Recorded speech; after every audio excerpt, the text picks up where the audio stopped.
শিয়ালদা থেকে সাবরুমগামী কাঞ্চনজঙ্ঘা এক্সপ্রেসে তল্লাশিতে উদ্ধার হলো বিপুল পরিমাণ গাঁজা। সোমবার রাতে বিলুনিয়াস রেল স্টেশনে বিএসএফ এবং জিআরপিএফ পুলিশের যৌথ অভিযানে ট্রেনের একটি কামরা থেকে প্রায় 12 কেজি গাঁজা সহ একটি ব্যাগ উদ্ধার করা হয়।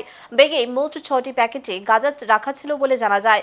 ঘটনায় সন্দেহভাজন হিসেবে আটক করা হয়েছে জামাল হোসেন নামে এক যুবককে। জানা যায় তিনি উদয়পুর থেকে ট্রেনে উঠেছিলেন। বিএসএফ জওয়ানরা প্রথমে তার গতিবিধিতে সন্দেহ করে নজর রাখলেন, পরে জিআরপি পুলিশের সহযোগিতায় ব্যাগ উদ্ধার হলে মেলে মাদক। যদিও আটক যুবক দাবি করেছে ওই ব্যাগ তার নয়, ফলে গাঁজা পাচার চক্রের সঙ্গে জড়িত থাকা না থাকার বিষয়টি খতিয়ে দেখছে জিআরপি।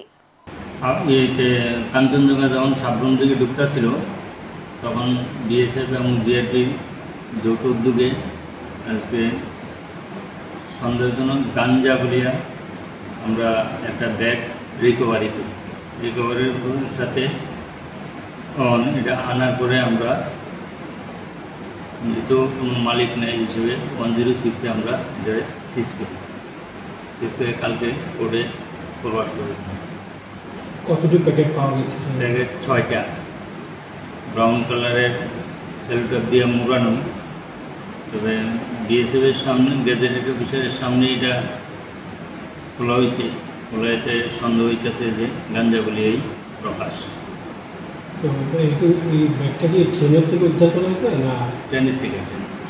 ট্রেনে আমরাও এখানে মানে চেকিং করতেছি এবং বিএসএফও আসছিল সাথে, যৌথ উদ্যোগে আমরা এটা রিকভারি করি। সন্দেহে কাউকে অ্যারেস্ট করা যায় না?